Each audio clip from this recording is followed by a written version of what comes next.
Hola, salud y muchas bendiciones en el nombre del Señor. Le habla su amigo y hermano en Cristo, el doctor Daniel Guerrero. Una vez más, muchísimas gracias por visitar este canal.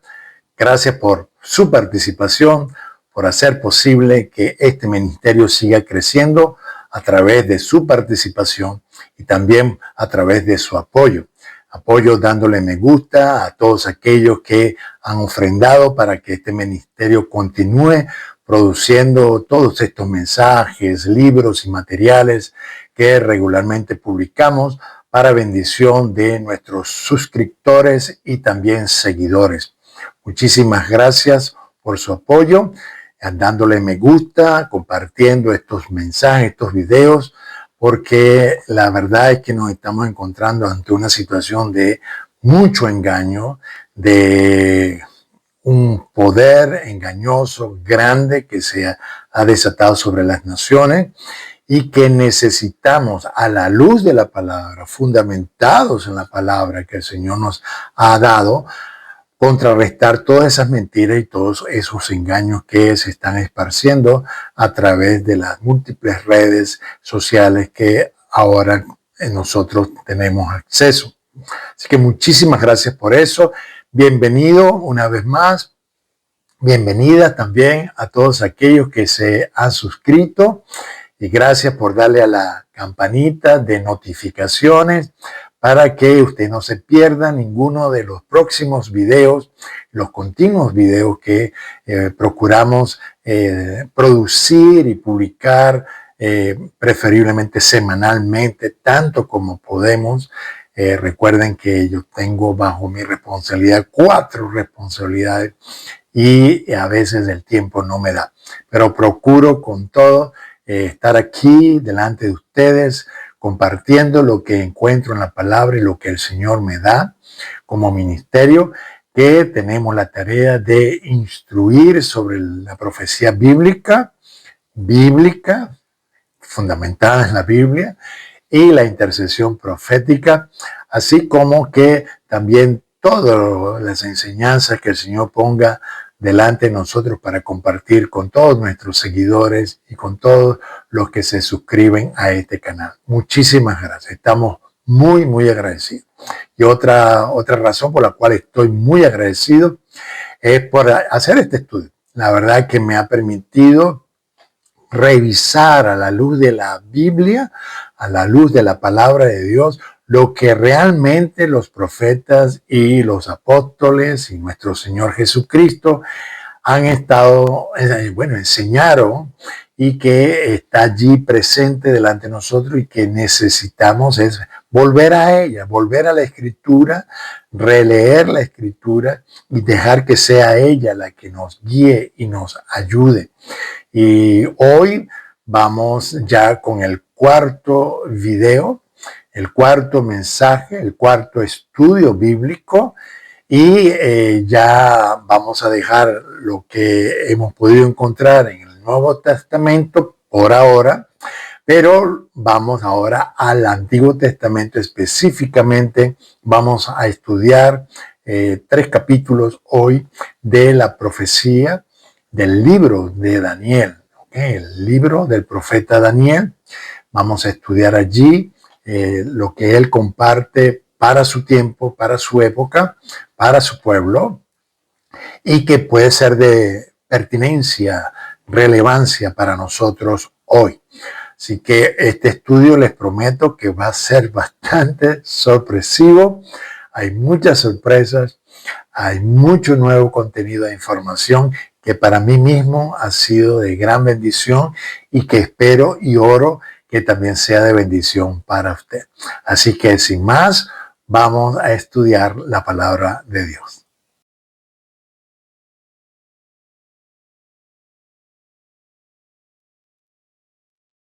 Cuarta parte de nuestro estudio sobre el anticristo y poder discernir lo que se ha enseñado hasta el momento como verdad, pero que está muy salpicado y sazonado de mucho mito, leyenda y mucha ciencia ficción, y ir a la escritura para que ella nos hable sobre la realidad de lo que Dios ha comunicado desde tiempos antiguos y poder así nosotros fundamentar nuestra fe y nuestra esperanza desde la palabra de Dios escrita, que como bien lo dice el apóstol Pedro, es una palabra profética segura y es una lámpara que guía nuestros pasos para poder tomar las mejores decisiones y acciones presentes y futuras.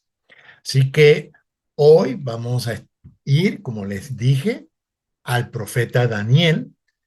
Vamos a analizar varios capítulos, pero quiero que por razones de tiempo, más que nada, vamos a concentrarnos específicamente en dos grandes puntos que luego se los voy a compartir y allí vamos entonces a ver con mayor claridad qué enseña Daniel en esos primeros capítulos y luego en la quinta parte, porque viene una quinta parte, vamos a continuar con el libro del profeta Daniel en los últimos capítulos y definitivamente tendremos que hacer una sexta parte de un estudio y vamos a ir entonces al Apocalipsis de Juan y seguramente vamos a tener un capítulo 7 o una séptima parte de este estudio donde entonces vamos ya a la luz de la palabra de Dios, de lo que hemos venido estudiando, vamos entonces a poder sacar conclusiones de dónde está, cómo podemos y cómo podremos identificar a estos espíritus anticristos y una manifestación de este inicuo que evidentemente va a estar presente de alguna u otra manera cuando venga Cristo, ¿verdad? Y que Él lo va a terminar de matar, como dice claramente Pablo, con el espíritu de su boca, ¿verdad? La palabra profética. Entonces, definitivamente sí hay un desarrollo evidente, ya lo hemos hablado, pero necesitamos clarificar, necesitamos entrar y escudriñar las escrituras para poder conocer y entender qué se ha dicho, qué ha pasado, qué no ha pasado, qué podemos esperar. Y entonces con mayor tranquilidad y con mayor claridad, con mayor entendimiento, porque de eso se trata la revelación, ¿verdad? Es quitar la cortina y que podamos ver con mayor claridad qué hay en este escenario profético actual y pasado también, y nosotros podamos entonces caminar en fe, en amor y esperanza con tranquilidad, poniendo nuestros ojos en nuestro Señor Jesucristo, ¿vale? Pero antes de proseguir bueno, o entrarle al estudio del profeta Daniel, quiero compartir con ustedes dos puntos que considero que son válidos, ¿verdad? Ya yo les compartí que habían tres grandes grupos manifestaron, ¿verdad? Ese espíritu anticristo, ese espíritu contra Cristo, contra la obra de Cristo, contra la iglesia de Jesucristo en el primer siglo.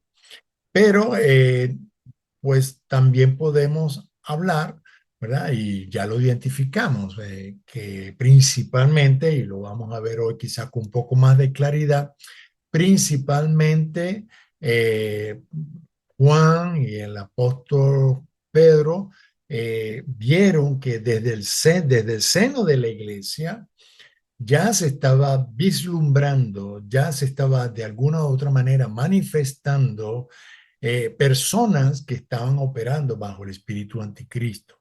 Yo le decía que eran tres grupos principales, los grupos gnósticos que entraban dentro de la iglesia para cambiar la mente, la fe de los creyentes con una religión literalmente de misterio, que toma algo del Evangelio, pero lo distorsiona y que no es bíblico, pues no es una fe bíblica. El gnosticismo no es fe bíblica. Tiene mucho de mezcla de cristianismo, de Biblia, pero también de ¿cómo se llama? Ocultismo y metafísica. Entonces, no es una fe bíblica realmente. Y de hecho es muy racional, porque buscan es el conocimiento.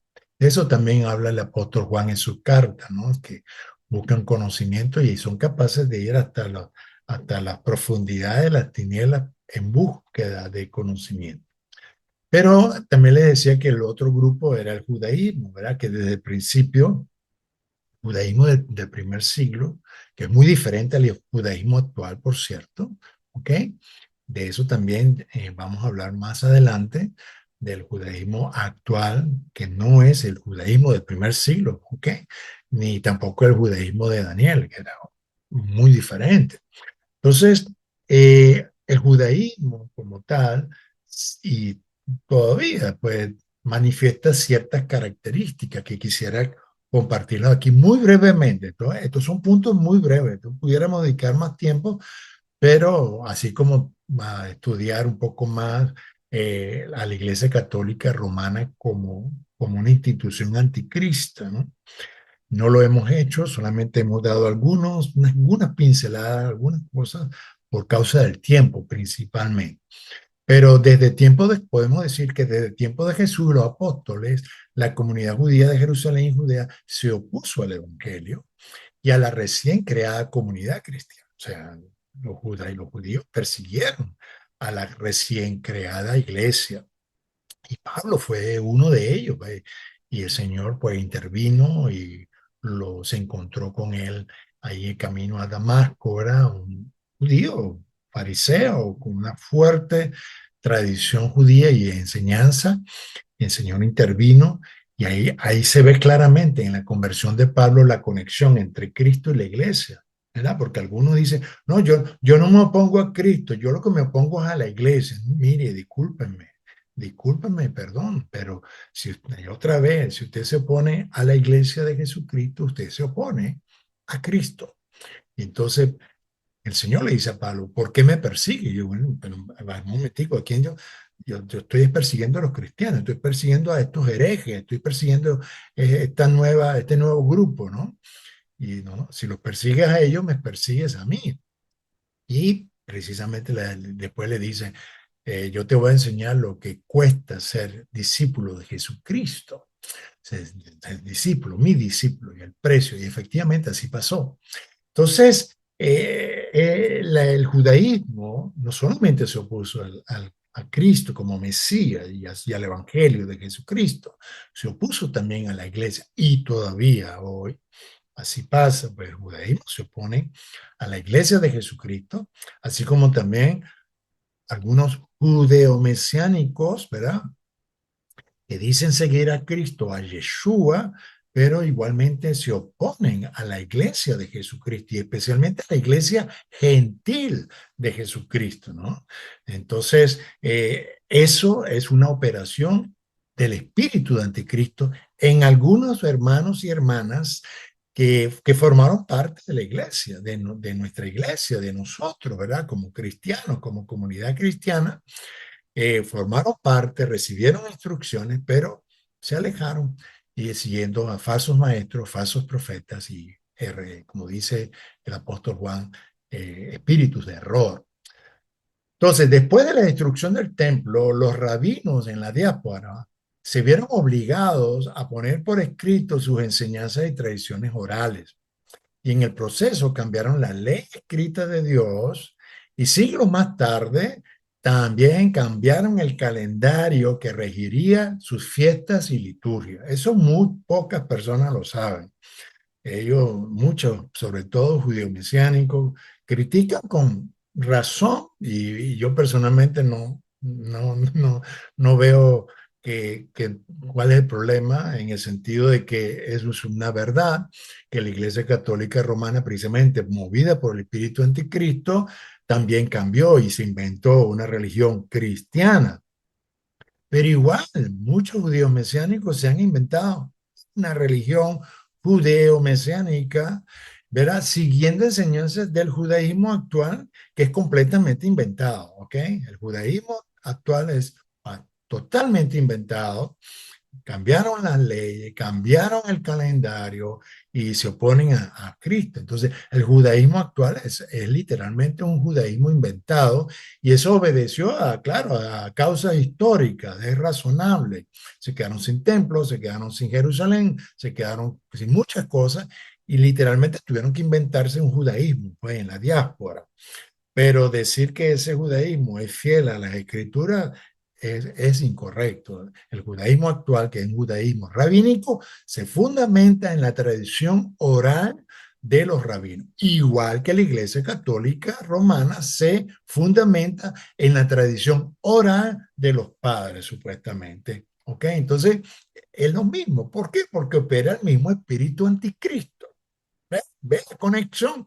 Unos se llaman católicos, otros se llaman judíos, judío mesiánico, pero igual, por si acaso también aquí yo no estoy acusando ni mucho menos a fieles judíos mesiánicos, porque hay judíos mesiánicos que tienen un muy buen fundamento en la escritura y mantienen un buen balance y equilibrio entre su fe y cultura judía, porque son judíos, ¿ok?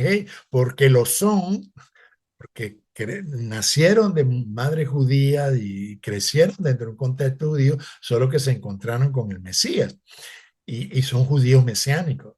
Pero hay otros falsos judíos mesiánicos, algunos que son judíos y otros que han sido gentiles, nacieron en familias gentiles y crecieron dentro de una fe gentil, pero luego entonces ahora tratan de hacer una ensalada entre su cristianismo, porque es su cristianismo, y su fe judía. Y entonces mezclan enseñanzas y prácticas que, bueno, personalmente veo es un arroz con mango. ¿Por qué?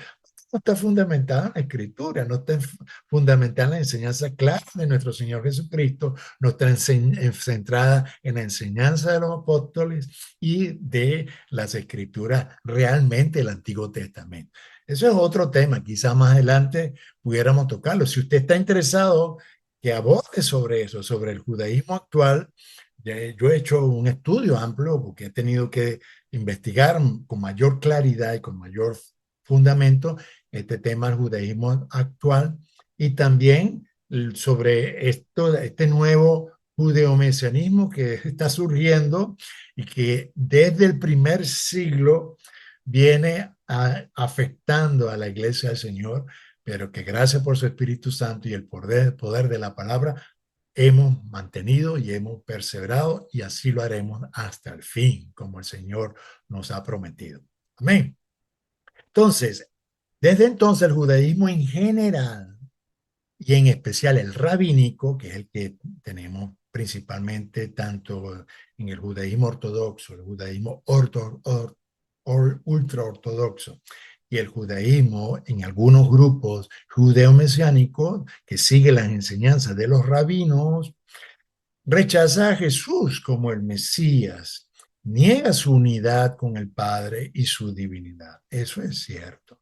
Muchos judíos mesiánicos al final terminan creyendo que Jesús sí es el Mesías, pero no que es divino, no que es Dios, no, o sea, no. Entonces terminan igual creyendo que los judíos rabínicos terminan creyendo que Jesús era un mero hombre y que fue un maestro. Para el judío rabínico, Jesús era un maestro, no un profeta. Para los judíos mesiánicos, Jesús es un profeta, pero no es divino, es solamente un hombre. Entonces, es el mismo espíritu anticristo operando en estos grupos religiosos, ¿ok? Y en no pocas veces se ha infiltrado dentro de las iglesias, tanto católicas como protestantes, para introducir sus versiones e interpretaciones bíblicas, ¿ok? O religiosas, porque en muchos casos también son interpretaciones religiosas. O sea, repito, si usted quiere que abordemos más este tema, por favor dígamelo ahí en los comentarios. Sí, Daniel, yo quisiera que estudiáramos más sobre el judaísmo actual de qué trata y más sobre también el judaísmo mesiánico, los diferentes grupos, las diferentes posturas. Dígamelo por los comentarios, así como algunos hicieron con este tema del anticristo, y con mucho gusto yo me voy a preparar para compartir con ustedes los estudios que sean necesarios para aclarar dudas y corregir también ciertas acciones. Actualmente, el judaísmo se enseña en actualmente se enseñan en la sinagoga las versiones orales, pero escritas, pero vienen de tradición oral, pero que tuvieron que exponer la escrita del judaísmo, tales como la Mishnah, la Gemara, el Talmud y el Halajá. Entonces, todos esos son fundamentados en tradiciones orales, escritas por sabios rabinos judíos, que para ayudar a que el judaísmo sobreviviera, ¿verdad? Porque necesitaba la ayuda humana, que el judaísmo sobreviviera, ellos inventaron estos escritos, estos comentarios, estas interpretaciones y las compartieron en sus comunidades, pues, en diferentes partes del mundo. El otro, la otra institución religiosa que también, aunque fue posterior, se ha manifestado claramente por la influencia del espíritu anticristo, es el Islam. ¿Okay? El Islam o es el islamismo. Una cosa es el Islam y es el islamismo. El Islam es la religión. El islamismo es la mezcla ideológica religiosa política. Entonces, el islamismo, okay, esa práctica religiosa, pero también política, especialmente por su deseo de conquistar continuamente otras naciones, también ha estado operando con el espíritu anticristo. En su nacimiento, que como podemos ver, fue en el siglo VII, en el año 622 después de Cristo, el Islam tuvo un acercamiento amistoso y respetuoso entre el judaísmo y el cristianismo, porque el Islam técnicamente surgió del cristianismo y del judaísmo, y por eso es que usted ve que en las enseñanzas pues hay esas mezclas. Otra vez también, si usted quiere que yo haga un estudio sobre el Islam y cómo el Islam antiguo y el Islam actual es bastante militante y que está haciendo mucha influencia en Europa y América, las Américas, en Estados Unidos y en Latinoamérica también ya hay presencia islámica bastante visible. Si usted quiere que también haga un estudio sobre el Islam, el islamismo y cómo operan, pues también déjenmelo en los comentarios. Como se pueden ver, hay mucho material todavía y que por razones de tiempo no puedo abordar acá. Bien, gracias por su comprensión.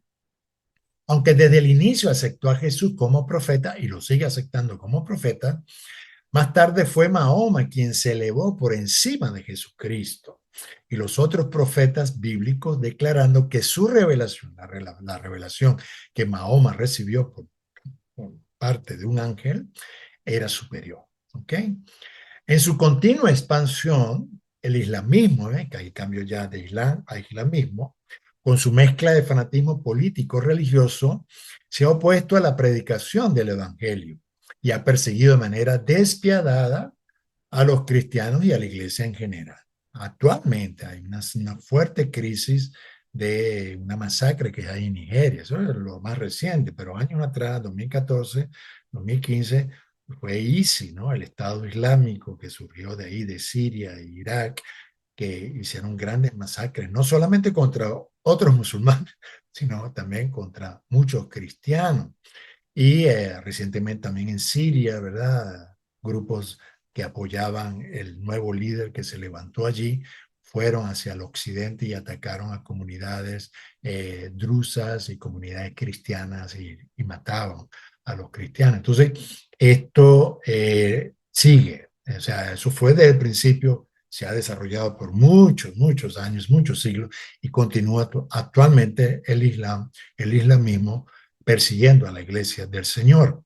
Entonces el Islam estableció también como espíritu anticristo y como institución anticrista, o estableció su propio código de leyes, cambió sus leyes tiene su propio calendario, el calendario islámico, y sigue persiguiendo su fin último de establecer un gobierno mundial regido por la Sharia o ley islámica. Entonces, igualmente, el islamismo opera como una institución anticristo, bajo la influencia de estos espíritus anticristo que se oponen a Cristo y a la iglesia de Jesucristo. Quería compartir estos dos puntos y disculpen que tome un poco de tiempo, pero consideré que era necesario también colocar estas instituciones. Hay muchas más, sobre todo en el contexto protestante, hay otras sectas como los Testigos de Jehová, los Adventistas del Séptimo Día, en su principio, ahora últimamente han mejorado más su posición, acercándose más a la Biblia, los mormones, ¿verdad? O los cristianos de los últimos días, los santos de los últimos días, ¿verdad? También crearon su propia Biblia, su propia versión de Jesucristo, etcétera. Y muchos otros han surgido, tal como el Señor nos los enseñó, que iban a surgir muchos falsos cristos, muchos falsos profetas, en la medida en que nos vamos acercando al tiempo del fin. Así que, dicho esto, pues ahora sí vamos al libro de Daniel. Y como les dije, pues hoy vamos a estudiar el capítulo 2, capítulo 7 y el capítulo 8, ¿ok? Del libro del profeta Daniel, porque de alguna u otra manera están interconectados. Y disculpen, repito una vez más, si no abordo el contenido profundamente, aunque quisiera, es por razones de tiempo, ¿ok? Para no hacer este video muy largo, que yo entiendo, algunas personas quieren que todos se los demos así ya hecho, y no, parte de estos materiales que nosotros damos es estimular a los cristianos a que por favor, por el amor de Dios y por sus propias vidas, vayamos a la escritura, y eso requiere tiempo y eso requiere esfuerzo. Entonces, ya que usted no lo hace completamente, quizás porque no puede, porque no sabe, etcétera, pues permítanos, del Ministerio León de Judá, que le ayudemos a ir a la escritura, pero eso toma tiempo. No podemos ir a la escritura y leer y sacar de ella lo que nosotros quizás queremos sacar, ¿no? Hay que respetar las escrituras y hay que dejar que sea ella la que nos hable y podamos sacar las conclusiones que de ella nosotros podemos ver y extraer. ¿Vale? Esa es la postura de este servidor que yo quiero transmitirle a ustedes, a todos nuestros seguidores y a todos los miembros de la comunidad del Ministerio León de Judá. Vamos entonces a hacer una pequeña introducción sobre el libro de Daniel, ¿verdad? Para que usted más o menos conozca de qué trata, cómo surgió, etcétera, y cuál es su contenido y cómo está organizado. Entonces, el contexto histórico de este libro, como ya lo hemos visto en estudios anteriores, el libro del profeta Daniel comienza con la conquista de Jerusalén por Nabucodonosor y el exilio de la élite judía de la que Daniel hizo parte. Daniel venía de la corte del reino de Judá. Era un príncipe del reino de Judá, igualmente sus amigos.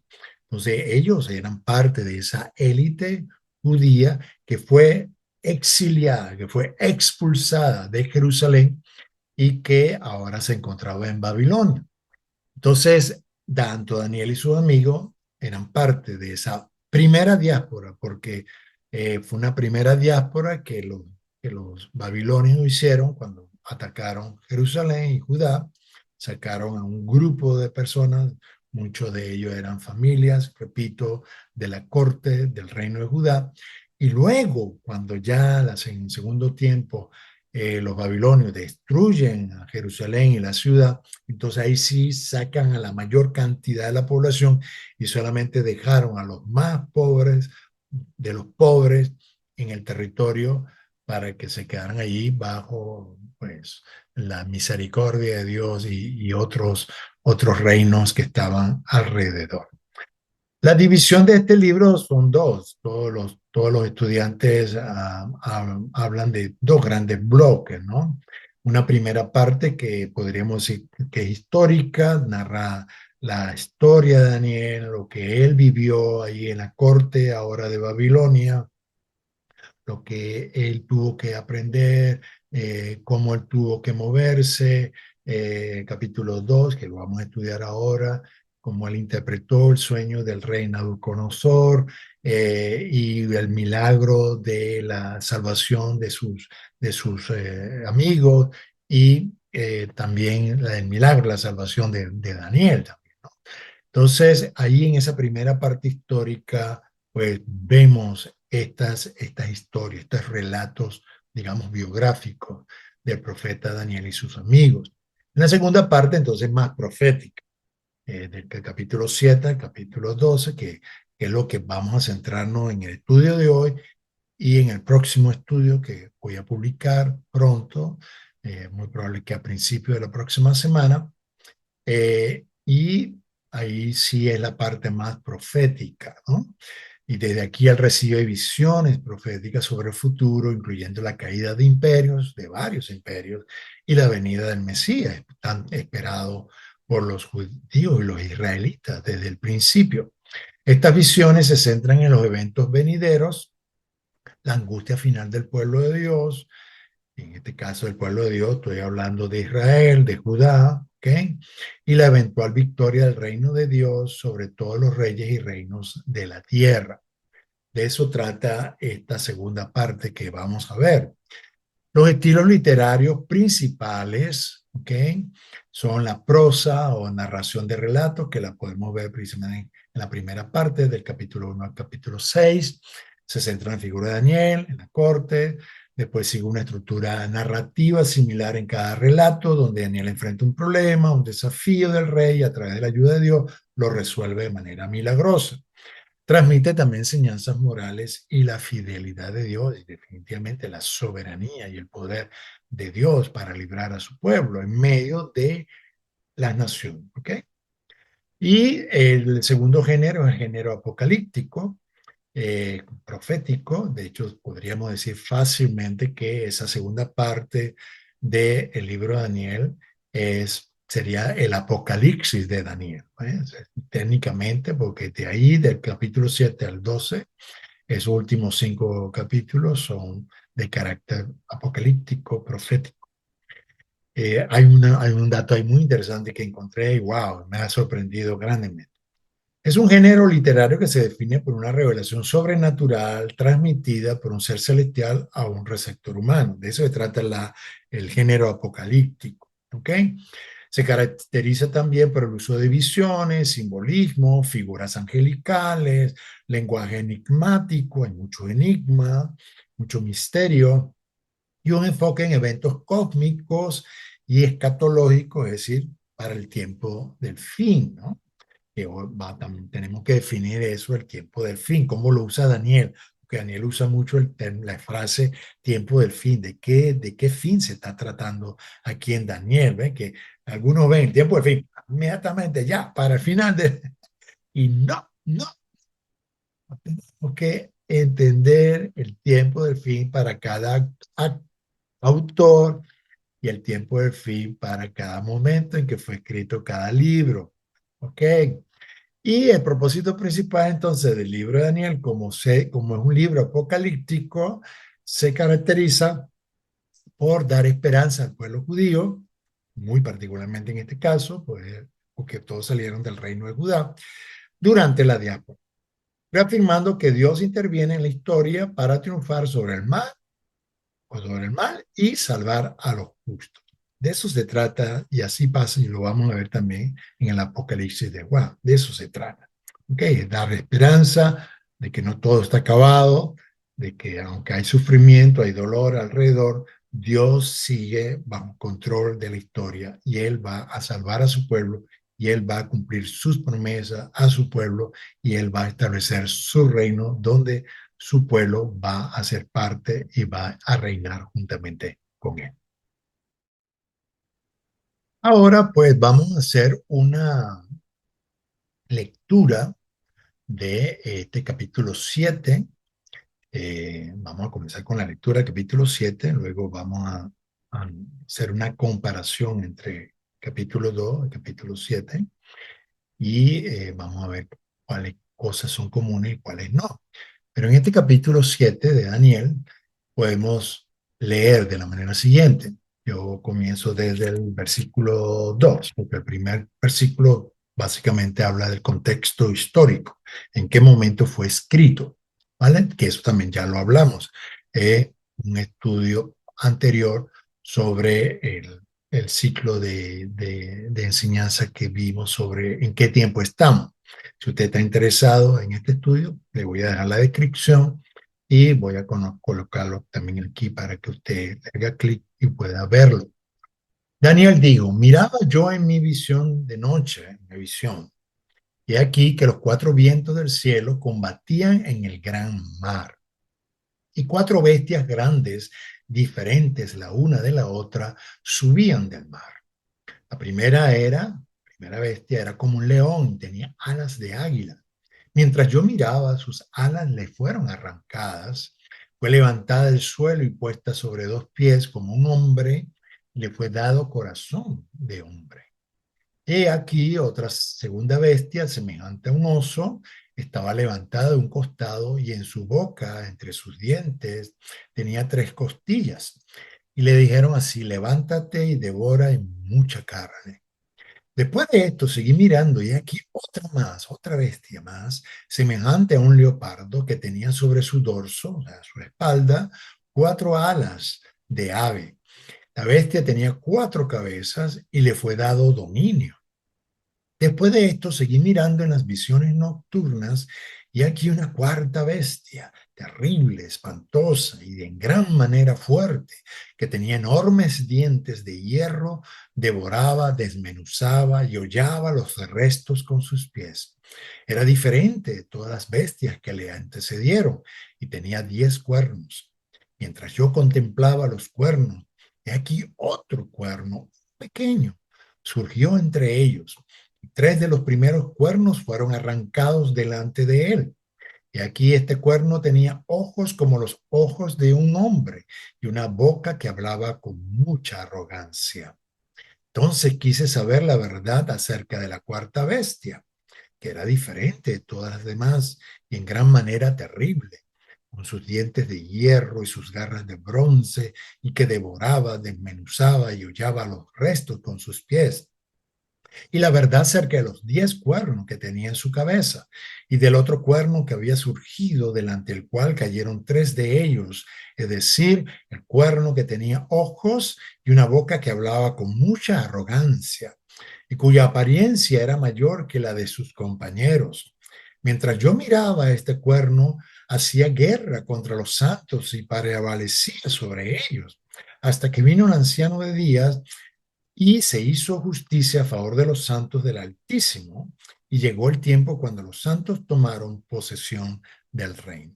Aquí esta referencia al anciano de días y al reino y a los santos hace referencia a la visión o al sueño que tuvo el rey Nabucodonosor y que Daniel se lo interpretó.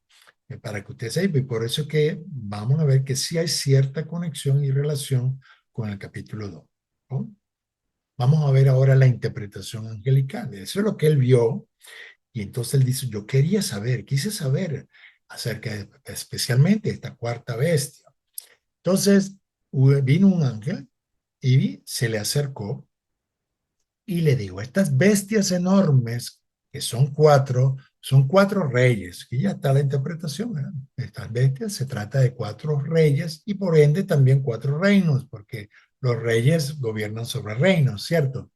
Que se levantarán de la tierra. Pero los santos del Altísimo recibirán el reino y poseerán el reino para siempre por los siglos de los siglos. Así es como, en general, el ángel describe, ¿no? Esta visión. Pero cuando él habla de la cuarta bestia, entonces él le da un poco más de detalles. Y es lo que vemos en el versículo 23. Dijo así el ángel, la cuarta bestia será un cuarto reino en la tierra que será diferente de todos los otros reinos. Devorará toda la tierra, la hollará y la desmenuzará. Y los 10 cuernos de este reino son 10 reyes que se levantarán. Igualmente, sus reyes son reyes que van a reinar, van a tener su reino. Y otro se levantará después de ellos Él será diferente de los anteriores y subyugará a 3 reyes de esos 10. Y él proferirá palabras contra el Altísimo y afligirá a los santos del Altísimo e intentará cambiar los tiempos y la ley. Y les serán entregados sus manos por un tiempo, por tiempos y por medio tiempo. Pero el tribunal se sentará para juzgar y su dominio le será quitado, aniquilado y destruido para siempre. Y la soberanía, el dominio y la grandeza de todos los reinos debajo de todo el cielo serán entregados al pueblo de los santos, del Altísimo. Su reino será un reino eterno y todos los dominios le servirán y le obedecerán. Eso es lo que podemos leer en el capítulo 7 de Daniel. Ahora, como les dije, vamos a hacer una pequeña comparación entre el capítulo 2 y el capítulo 7 y la interpretación que encontramos, angelical. Y aquí sí aplico lo que venimos aplicando, ¿verdad? Que es mi práctica. Es mi práctica y yo les estoy enseñando, ¿no? De usarlo. Si usted quiere lo usa, si quiere no lo usa, no hay problema. Esto es solo un método, no es nada inspirado. Es un método de estudio que a mí personalmente me sirve y yo lo hago de esa manera.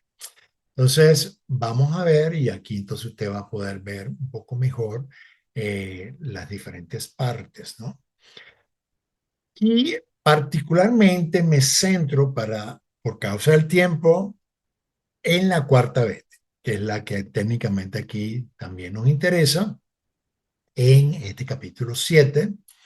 Y luego en el capítulo 8 vamos a estudiar a otra bestia, que es otra visión, pero realmente otra visión que trata de otra bestia, y ya les voy a compartir también sobre eso. Pero en este momento, en este pequeño estudio, me estoy centrando en el capítulo 2 y el capítulo 7 sobre la cuarta bestia que Daniel interpretó en el capítulo 2 y luego Daniel vio en el capítulo 7. Entonces dice así, hablando de ese cuarto reino, ¿no? Que él le dijo a Nabucodonosor. Sus piernas de hierro, en la estatua, sus pies en parte de hierro y en parte de barro cocido. Eso es lo que él vio en la estatua, ¿no? Estatua que Nabucodonosor vio que la última parte ya de esa estatua era de piernas de hierro, 2 piernas de hierro, en parte, y sus pies, entonces, las piernas eran de hierro, pero sus pies eran en parte de hierro y en parte de barro cocido, ¿no? Especialmente sus dedos, ¿ok? 10 dedos, claro. Entonces, ya aquí Daniel, le da la interpretación al rey Nabucodonosor. Y el cuarto reino será fuerte como hierro. Y como el hierro desmenuza y rompe todas las cosas, desmenuzará y quebrantará todo. ¿Ok? Ya están viendo ahí la conexión, ¿verdad? Y lo que viste de los pies y los dedos, aquí ya Daniel lo especifica, lo que viste de los pies y los dedos, en parte de barro cocido alfarero y en parte de hierro, será un reino dividido, mas habrá en él algo de la fuerza del hierro, así como viste hierro mezclado con barro cocido. Y por ser los dedos de los pies en parte de hierro y en parte de barro cocido, el reino será en parte fuerte y en parte frágil. Así como viste el hierro mezclado con barro, se mezclarán por medio de alianzas humanas, pero no se unirán el uno con el otro, como el hierro no se mezcla con el barro. Y en los días de estos reyes, el Dios del cielo levantará un reino que no será jamás destruido, ni será el reino dejado a otro pueblo. Desmenuzará y consumirá a todos estos reinos, pero él permanecerá para siempre. De la manera que viste que del monte fue cortada una piedra, no con mano, la cual desmenuzó el hierro, el bronce, el barro, la plata y el oro, el gran Dios ha mostrado al rey lo que ha de acontecer en lo porvenir, y el sueño es verdadero y fiel su interpretación. Entonces aquí vemos lo que Daniel le dijo a Nabucodonosor con respecto a la visión, el sueño que él tuvo de esta estatua al final. ¿Ok? Y aquí se ven cosas que son similares, ¿verdad? Lo tenemos ahí en azul y se ven en las otras columnas. Hay cosas en verde, las vemos también en las otras columnas. Muy bien. Ahora veamos lo que dice Daniel en comparación con el capítulo 2 en el capítulo 7. Después de esto seguí mirando en las visiones nocturnas y aquí una cuarta bestia. ¿Okay? Un cuarto reino, ¿ok? El capítulo 2 y aquí él lo dice claramente, una cuarta bestia. Terrible, espantosa y en gran manera fuerte, que tenía enormes dientes de hierro, devoraba, desmenuzaba y hollaba los restos con sus pies. Era diferente de todas las bestias que le antecedieron y tenía 10 cuernos. Entonces, aquí él lo dice muy corto, tenía 10 cuernos, pero en la interpretación que le da al rey, él explica más esos 10, aquí son 10 cuernos que tienen que ver con 10 reinos, ¿ok? Que se van a manifestar después, ya lo vamos a ver. Entonces, mientras yo contemplaba los cuernos, aquí otro cuerno, uno pequeño, surgió entre ellos. Y tres de los primeros cuernos fueron arrancados delante de él. Y aquí este cuerno tenía ojos como los ojos de un hombre y una boca que hablaba con mucha arrogancia. Sigue entonces más adelante, ¿verdad? Ya con la interpretación. Dice, entonces quise saber la verdad acerca de esta cuarta bestia, que era diferente, etcétera, ¿no? Ya lo sabemos. La verdad acerca de los 10 cuernos del que tenía en su cabeza. Y el otro cuerno que había surgido delante de él, del cual cayeron tres de ellos, es decir, el cuerno que tenía ojos y una boca que hablaba con mucha arrogancia y cuya apariencia era mayor que la de sus compañeros. Mientras yo miraba, este cuerno hacía guerra contra los santos y prevalecía sobre ellos, hasta que vino el anciano de Dios y se hizo justicia a favor de los santos del Altísimo, y llegó el tiempo cuando los santos tomaron posesión del reino. Aquí hay una relación también, capítulo 7 con el capítulo 2. Aquí él entonces él habla, y en los días de estos reyes Dios va a levantar a un reino, que es un reino eterno, y que va a juzgar a esos otros reinos. En la interpretación, ¿verdad?, que le da el ángel a Daniel en el capítulo 7, entonces él habla que la cuarta bestia era un cuarto reino. ¿Okay? La cuarta bestia ahí era un cuarto reino, como lo dice también Daniel en el capítulo 2, que será diferente de todos los otros reinos, devorará a toda la tierra, la hollará y la desmenuzará. Y los 10 cuernos de este reino son 10 reyes que se levantarán y otro se levantará después de ellos. Él será diferente de los anteriores y subyugará a 3 reyes.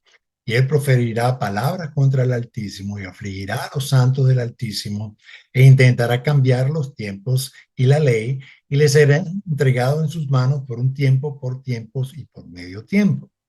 Pero el tribunal se sentará para juzgar y su dominio se le será quitado, aniquilado, destruido. Y la soberanía, el dominio y la grandeza de todos los reinos debajo de todo el cielo serán entregados al pueblo de los santos del Altísimo. Su reino será un reino eterno y todos los dominios le servirán y le obedecerán. Con este cuadro, lo que he querido que ustedes vean, ¿verdad? Un estudio comparativo técnicamente, comparando el capítulo 2 de Daniel, el capítulo 7 del libro de Daniel, y que veamos que pues hay evidentemente un contenido que es común, que se interrelaciona y que de alguna otra manera pues se entrelaza y pues nos da un poco más de información en cada uno de los casos. Y ahora veamos en esta otra lámina, pues digamos más visualizada, la interpretación, digamos, histórica y bíblica de lo que Daniel habla en su capítulo 2 y el capítulo 7, ¿ok? Hasta el momento. Entonces, aquí está Israel, ¿verdad? Aquí está la primera diáspora, que repito, como lo que Daniel hizo parte. La primera diáspora fueron técnicamente dos momentos, y aquí se tenían que cumplir lo que Jeremías, 40 años antes de su cumplimiento, profetizó de que iba a venir el reino de Babilonia a invadir el reino de Judá. Entonces, pues efectivamente pasó, y a partir de allí se iban a cumplir 70 años de la profecía de Jeremías. Muy bien. Y entonces aquí Daniel ya está aquí en este momento en Babilonia y él ve esta estatua, una estatua así como esta, ¿verdad? Donde la cabeza era de oro, que representa a Babilonia, por eso está ese amarillo, el torso, ¿verdad? Aquí el pecho y los brazos eran de plata y representaba Meda Persia, ¿ok?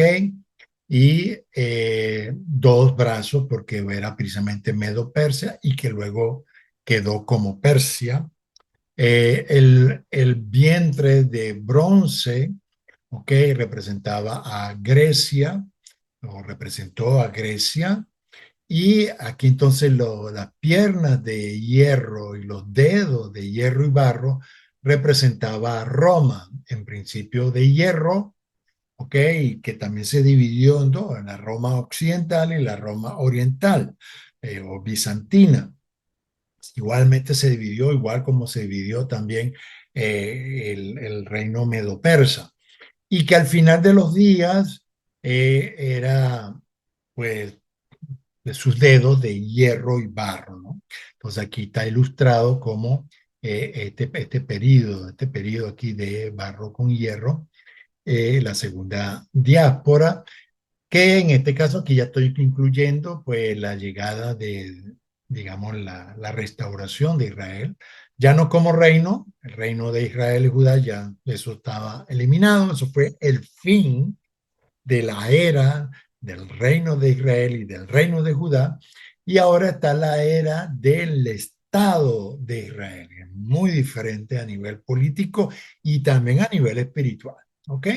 Es un reino, es un Estado principalmente secular, es lo que ellos dicen, es un Estado secular, no religioso, pero claro que tiene su influencia religiosa, evidentemente. Entonces aquí, pues ya en base precisamente a los estudios que hemos hecho anteriormente, especialmente sobre en qué tiempo estamos en nuestros días, pues hablamos que Israel acaba de cumplir en el 2018 70 años. Este Estado de Israel acaba de cumplir 70 años y eso es interesante, por eso es que hizo patrón profético el ciclo de 70 años.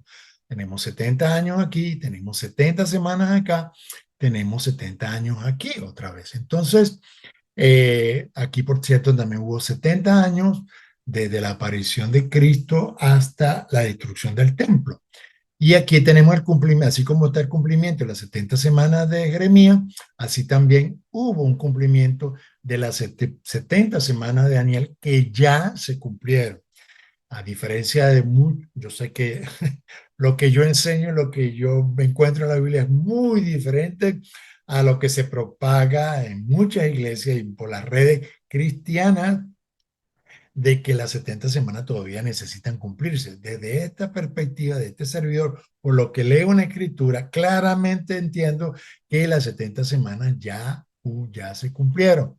Entonces, específicamente en el año 70, aquí está el año 70 después de Cristo, a la mitad de esos 70 años, en el año 33, pues se le puso muerte al príncipe de Mesías, al Mesías príncipe, y pues aquí también vemos, y vamos a hablar de eso ahora más adelante, una primera abominación desoladora en Grecia y una segunda abominación desoladora en Roma.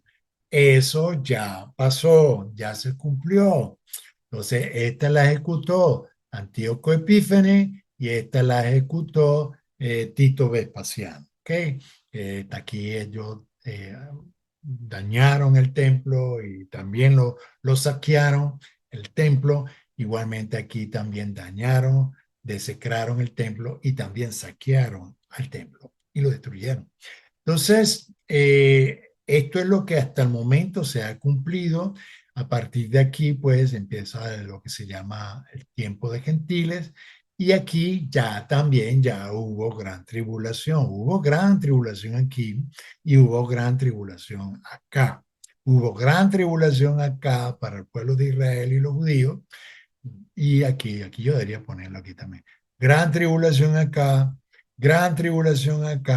y hubo gran tribulación acá. Entonces, ya ha habido grandes momentos de gran tribulación, lo que la Biblia en el Antiguo Testamento llama la angustia de Jacob, ¿verdad? La gran tribulación y pues un tiempo de mucho dolor.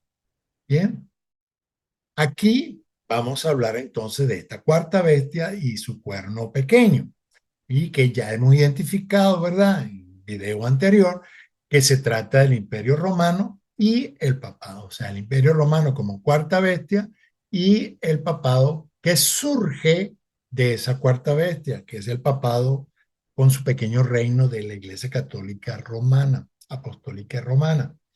Entonces, ya en el capítulo 8 vamos a ver el otro cuerno pequeño, de qué se trata. Entonces, estos 10 cuernos, ¿verdad? De esta cuarta bestia, que era terrible, ¿ve?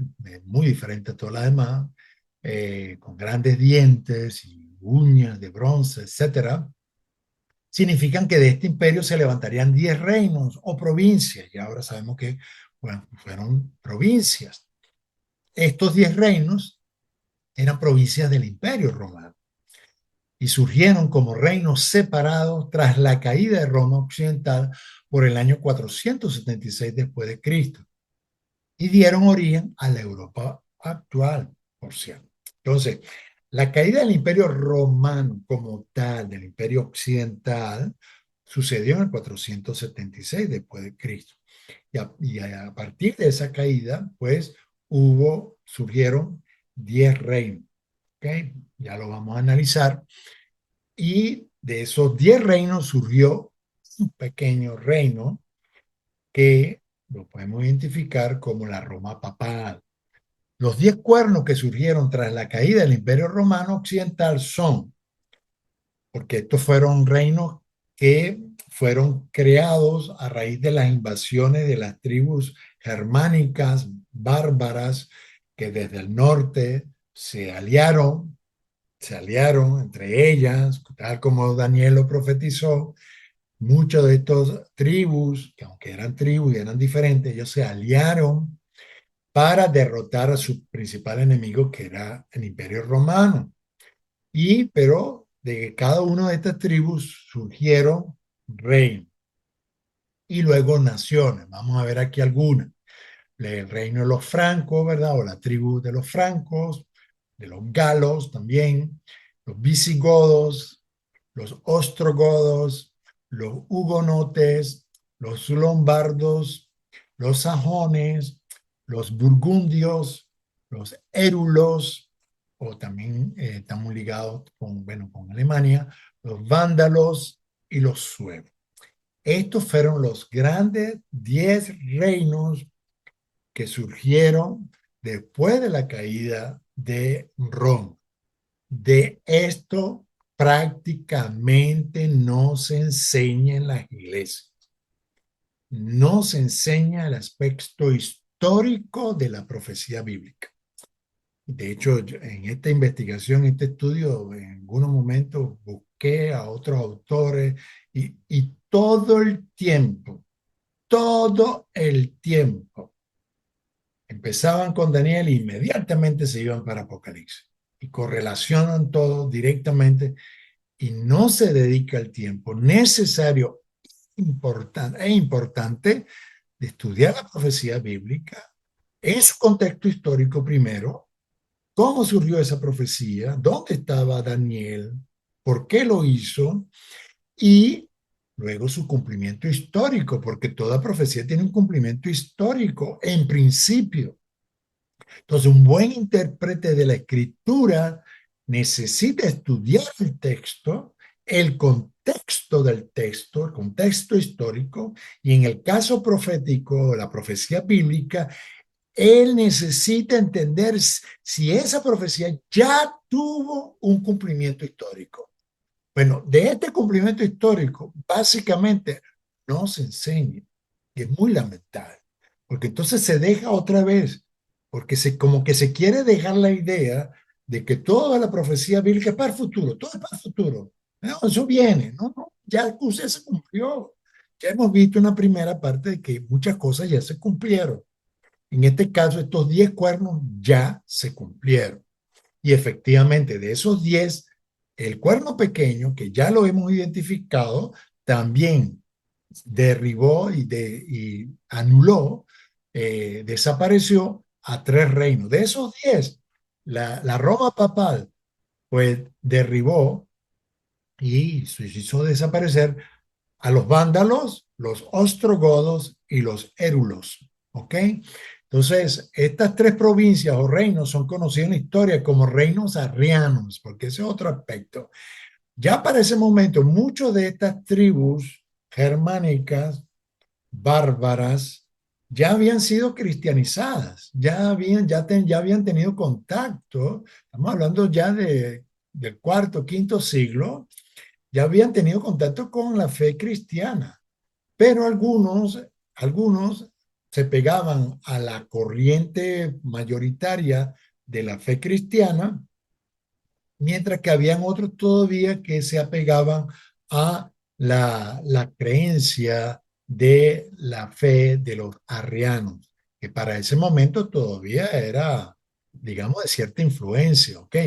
Otra vez, si usted quiere que yo estudie un poco más sobre esta diferencia de los arrianos, ¿verdad? Y de la fe histórica que de alguna otra manera hemos heredado, porque estos arrianos de alguna otra manera su enseñanza siguen haciendo efecto hasta el día de hoy, ¿ok? Si usted quiere saberlo, pues también otra vez dígame y yo con mucho gusto me voy a preparar y voy a producir y publicar un nuevo estudio, un nuevo video.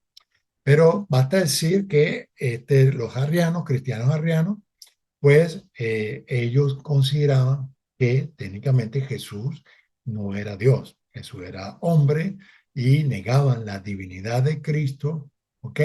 Y era que Jesús era solamente un profeta, sí, un Mesías, pero eminentemente humano. Entonces, ellos se pusieron a las conclusiones de los concilios de Nicea, que fueron convocados por el emperador Constantino, y el de Constantinopla en el 381, que fue convocado por el emperador Teodosio I.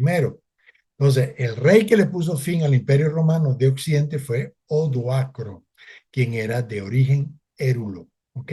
Ese rey, juntamente con sus aliados de las tribus germánicas, fueron los que derribaron a el Imperio Romano.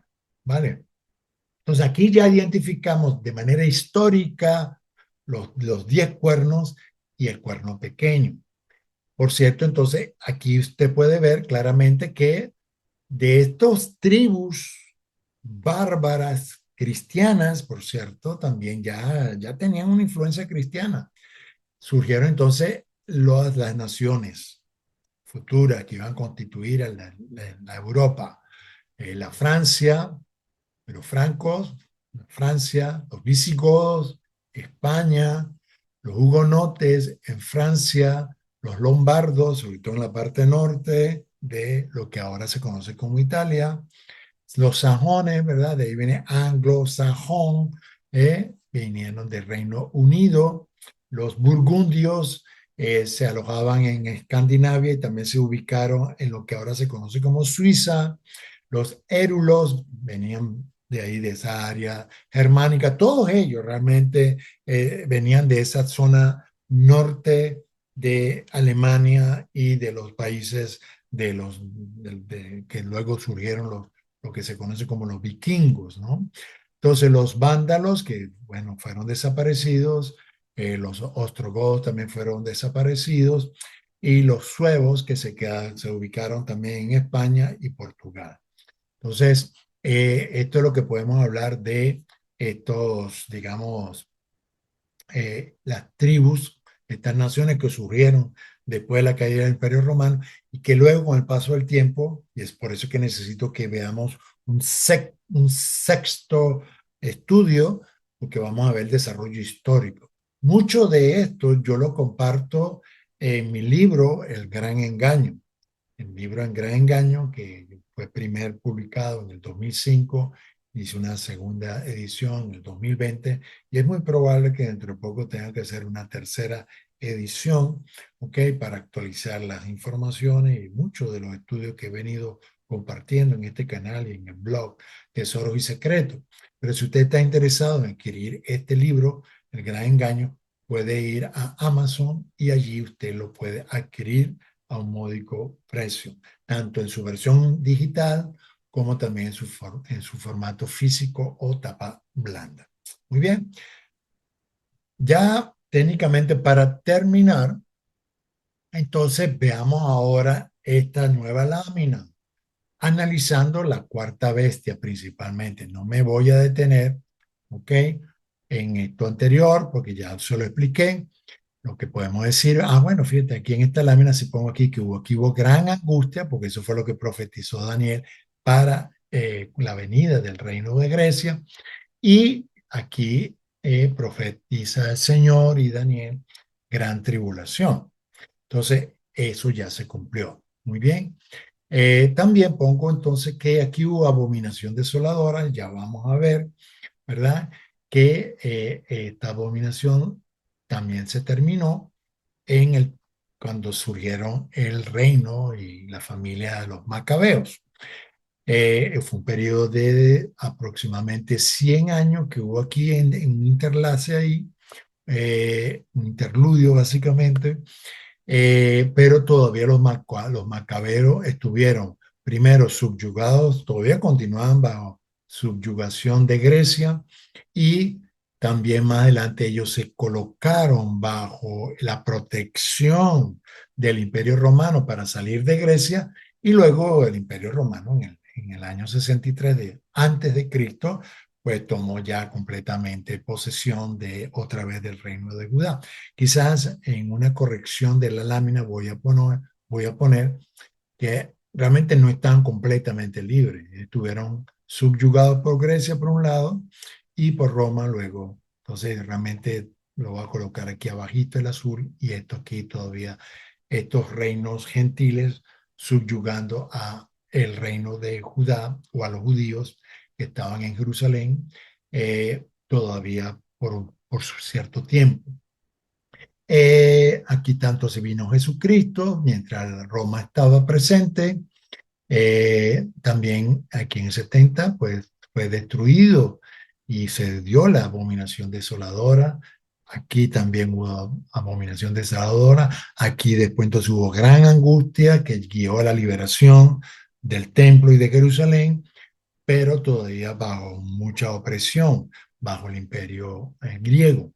Y igualmente aquí hubo gran tribulación y aquí sí fue más cortante, se destruyó el templo, se destruyó la ciudad y se obligó a los judíos a esparcirse por las naciones y se les prohibió regresar a Jerusalén por muchos siglos, ¿ok?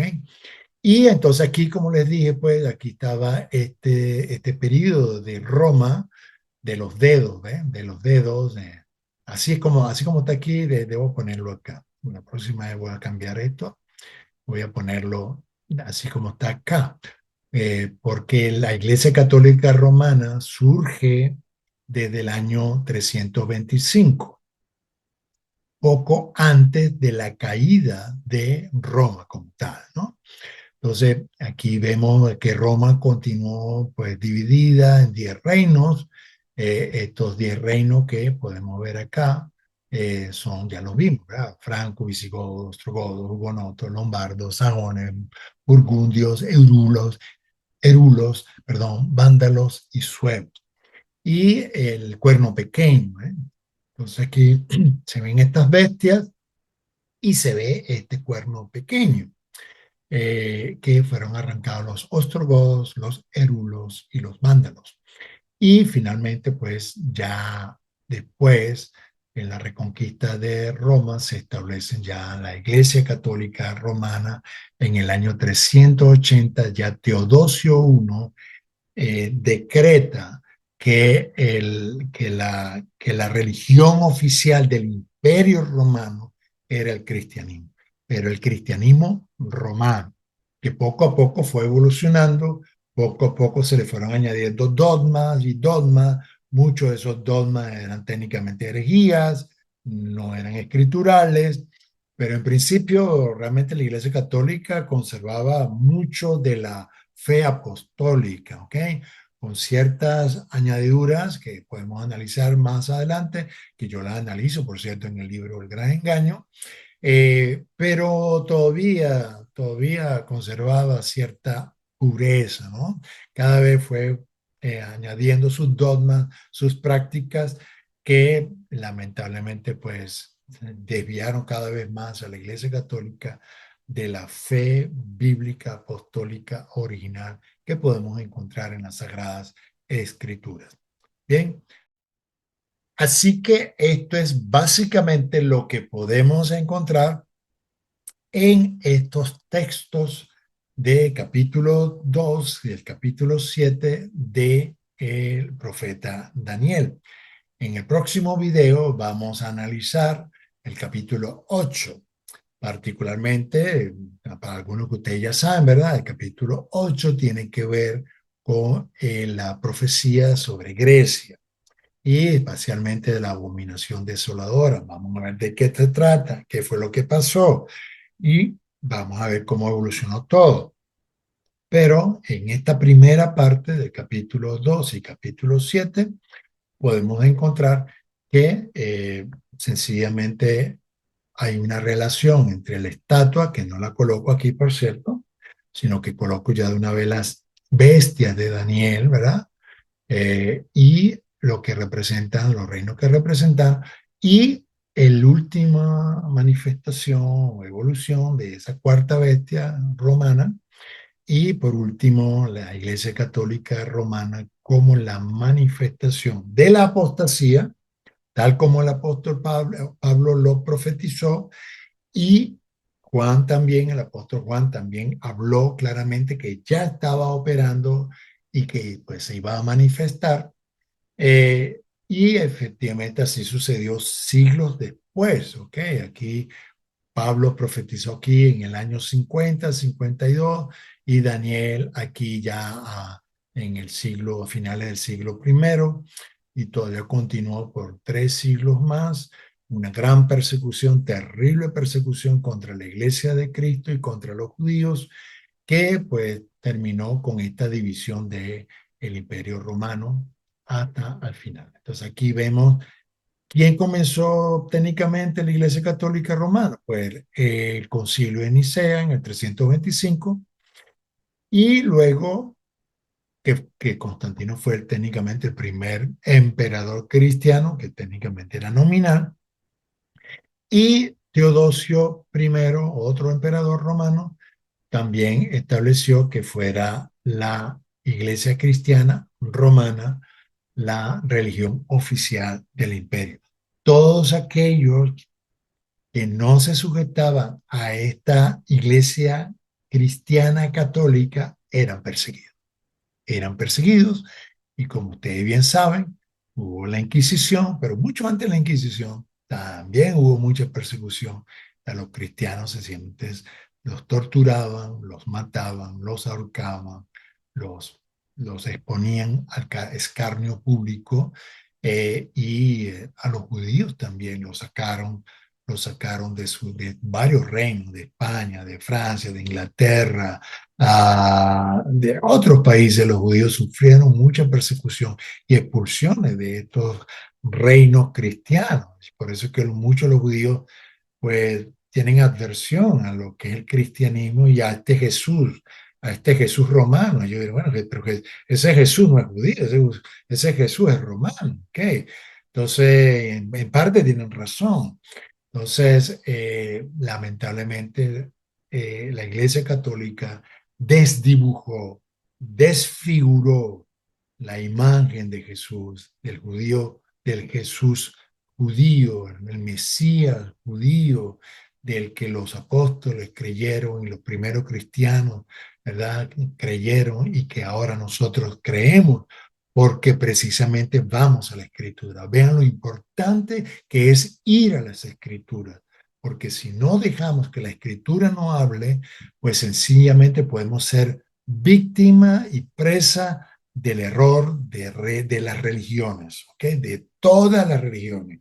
No hay ninguna religión que sea perfecta, No hay ninguna religión que no tenga errores. Todas las religiones tienen errores y por eso nosotros como discípulos de Jesucristo, conectados con Jesucristo, sujetos al reino de nuestro Señor Jesucristo, tenemos que ir a las Escrituras y estudiar las Escrituras tan profundamente como podamos.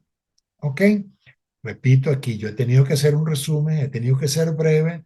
Si fuera por mí, de hecho lo he hecho. Yo he hecho estudios profundos, tanto en el griego como en el hebreo, tanto como yo he podido, pero de cara a producir un video, pues tengo que resumirlo y tengo que ajustarlo, porque yo sé que no todo el mundo tiene la paciencia y no todo el mundo tiene el deseo de estudiar esta escritura de una manera profunda, como debería ser para todos los cristianos. Pero bueno, esto es lo que quería compartir con ustedes hoy. Les agradezco muchísimo su apoyo, que por favor le den me gusta, ¿verdad? ¿Vieron todas las sorpresas que nos encontramos? Pues comparta esto, compártalo con sus amigos, con sus familiares. Mucha de esta información, repito, no se enseña en las iglesias, no lo va a encontrar en los videos, en las redes, ¿ok? Porque ellos enseñan en una versión futurista y no enseñan que muchas de las profecías ya se cumplieron. Entonces, por favor, ayúdenos a compartir estos mensajes, estos estudios. Denle compartir y también, si no lo ha hecho todavía, suscríbase a este canal. Ayúdanos a crecer este canal y este ministerio y dele a la campanita para que usted pueda recibir la notificación por los próximos estudios, porque vienen otros estudios y vienen tantos estudios como ustedes no los pidan. Díganme ustedes qué quisieran que continuemos estudiando. Con mucho gusto lo voy a tomar en cuenta, como lo he hecho en otras oportunidades, y lo voy a publicar. Igualmente les agradezco sus comentarios, sus preguntas. Déjenla aquí abajo, los comentarios, las preguntas y también sus sugerencias o solicitudes. ¿Ok? Que siempre leo sus comentarios y siempre estoy atento a las sugerencias y solicitudes que ustedes hacen, porque este canal es para servirlos a ustedes. Entonces, apropiese de este canal y ayúdame a servirle de la mejor manera. Bueno, ahora sí, hasta la próxima. Dios les bendiga. Chao.